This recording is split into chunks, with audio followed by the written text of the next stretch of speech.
so much, Ecko, for joining us again on Sunvalley News.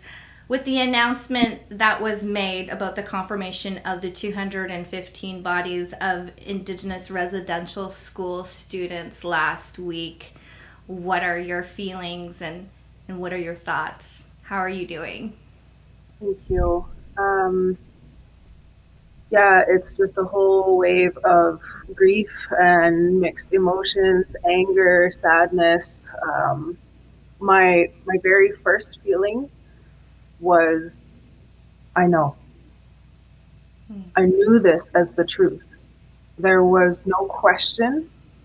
Science and the Western world are forever catching up to Indigenous peoples' oral histories and knowledge. And as the hours went on, there was this like sinking heaviness and grief that just completely took over.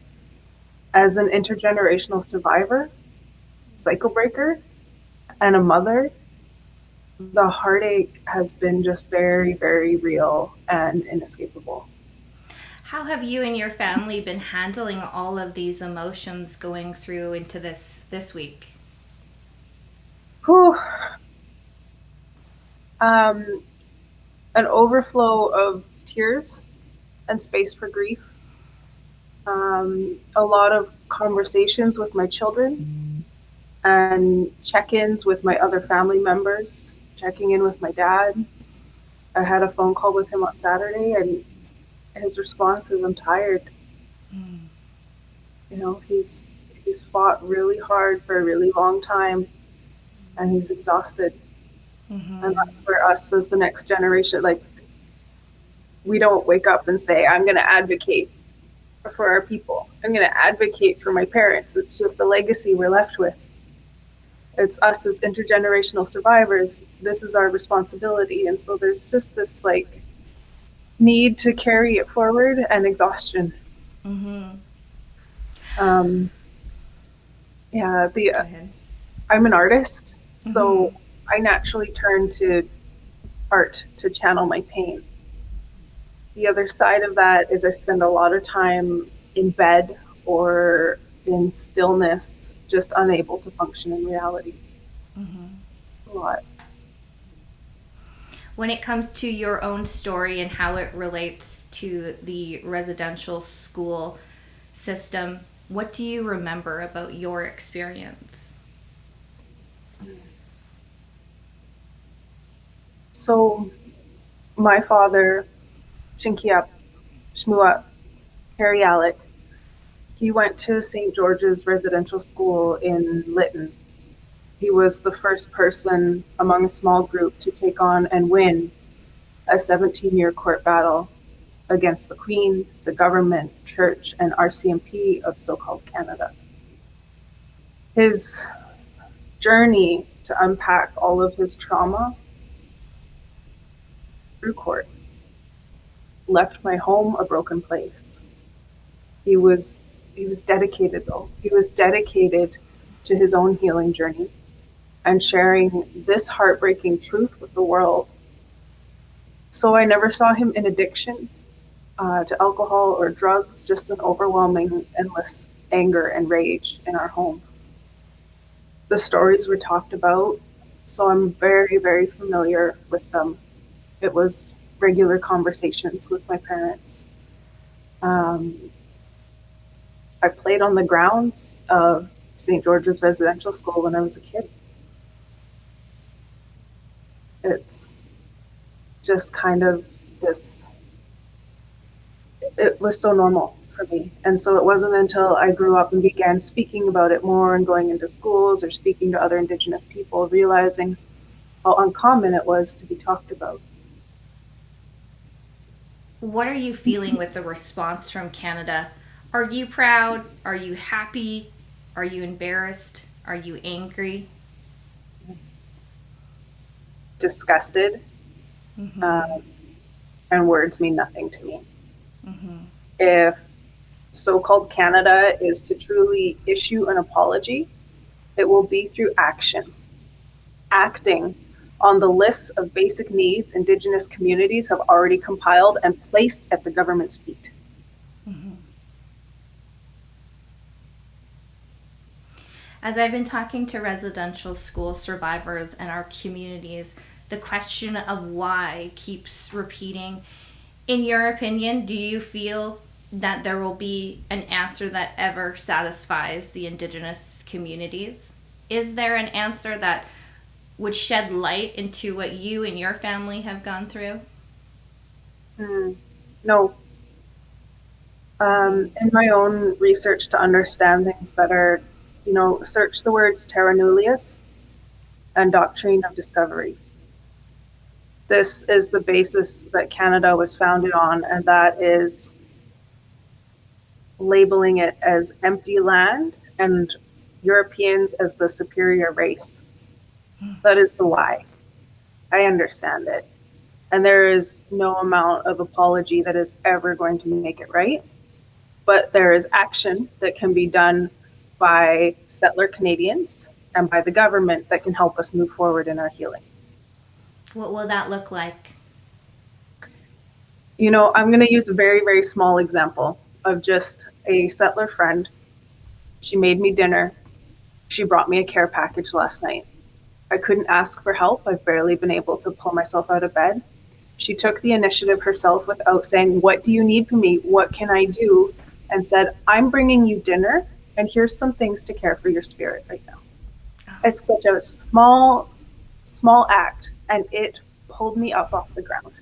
Mm-hmm. It's not very hard to do things like that. No. Take that extra step and care for your Indigenous friends and your people. Go through the 94 calls to action and look at what can I pressure my government or my school or my education system to do.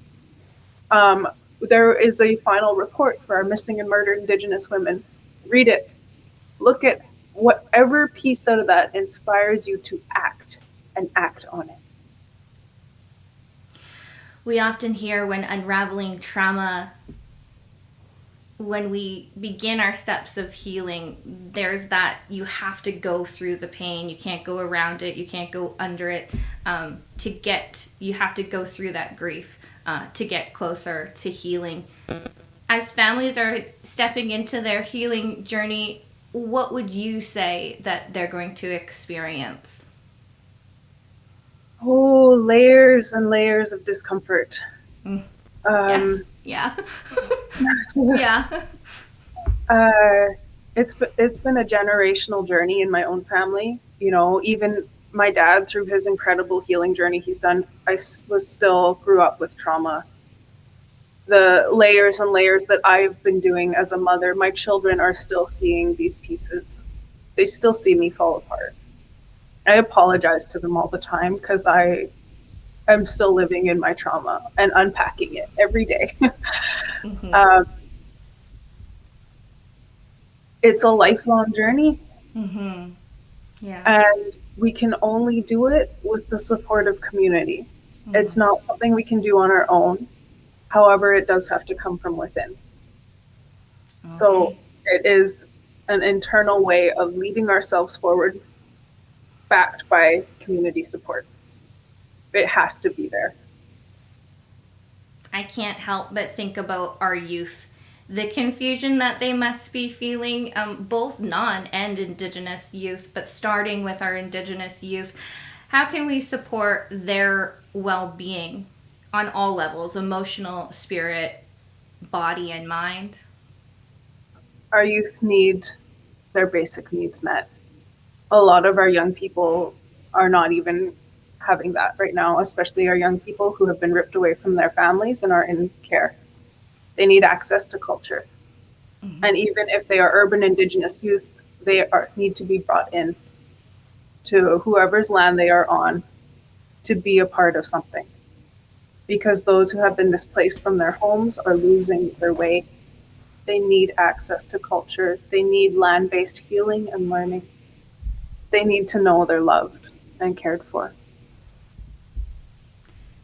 Who should be leading these youth? Should it be the school district? Should it be the schools? Should it be the communities? Is there a right entity or a wrong entity to help support these youth? Mm. I think that anything around Indigenous teachings needs to be led by Indigenous people. I think that our schools definitely need to take a role in sharing the true histories, as painful as it is and as hard as it is to share it. That needs to overall be led by whoever can lead it. When it comes to healing, that needs to be led by Indigenous people.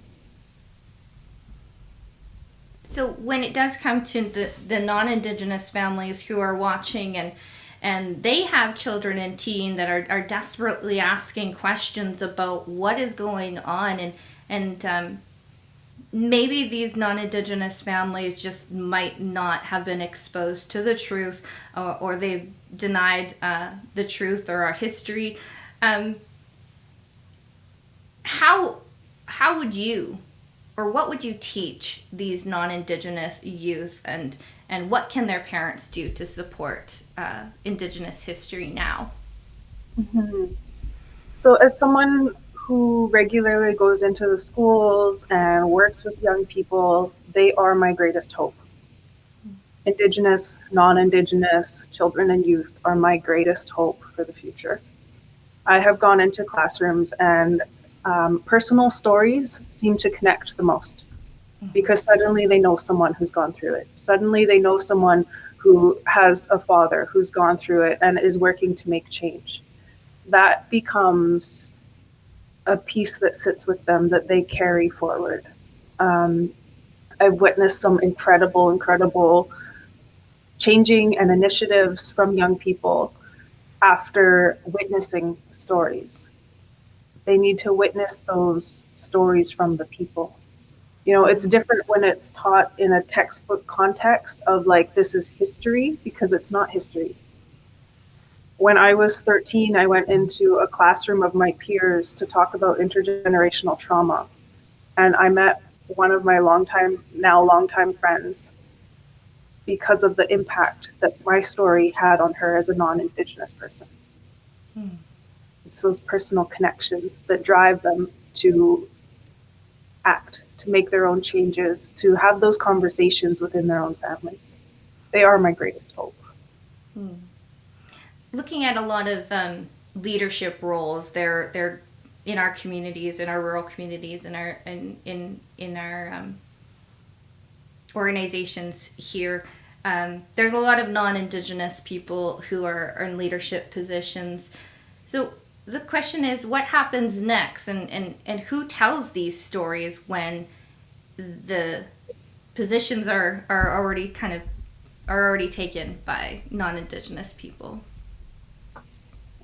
I feel very strongly that Indigenous stories need to come from Indigenous people. There are a lot of us. That's what I do as a business. I'm a digital media and performance storyteller.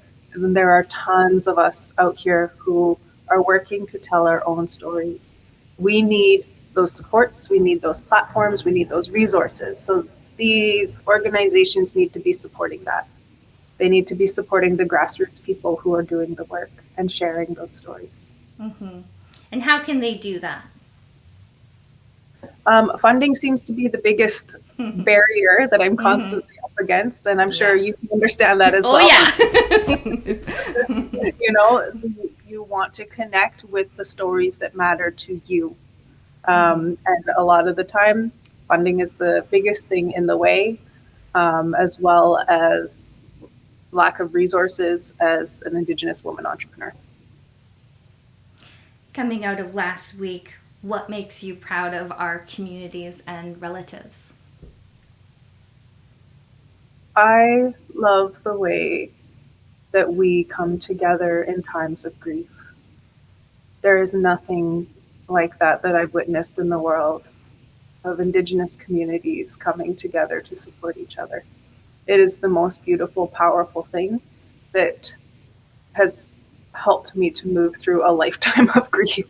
Knowing that my family, my communities, and even my adopted communities, I have an incredible network of settler community around me who have literally been pulling me through the last few days. So seeing that and knowing that that's there is a strength that can really pull us through this together. As we just wrap things up, now we talked about St. George's Lytton Residential School. What does Lytton need to know from the non-indigenous communities about best ways to help some of those residential school survivors in Lytton? Please give space for grief. Give time before asking anything from us right now. And I really, really want to see the rest of the schools investigated. We know these stories. We know that this was happening, and there needs to be action, accountability, and we need closure. We need closure for our children. We need to bring them all home. That's only 250. Ecko, you do workshops. If people want to support you on your platforms, where can they go?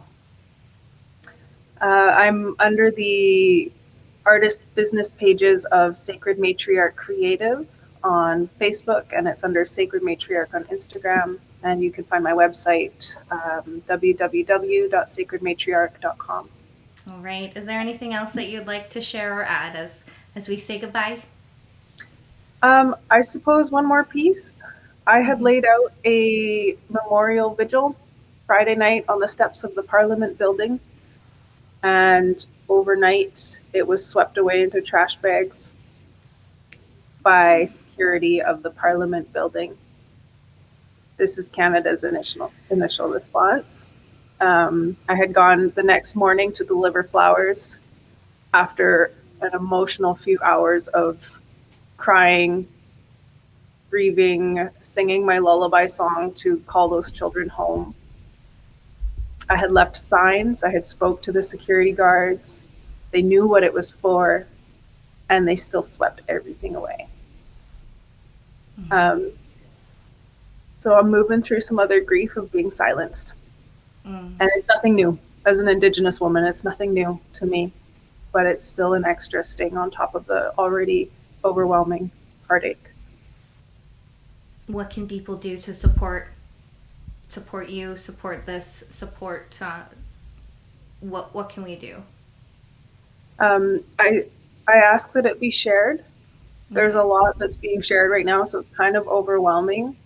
But this, I don't even have the words for it. The memorial was silenced. The items dedicated to those children were swept away into trash bags the same way the children were swept away and buried with unmarked graves. I have no words. Ecko, I appreciate you taking the time to share with us and our communities out here. Your story and your experiences are so important, and thank you for taking the time during your grieving process. I really appreciate your time. Thank you so much.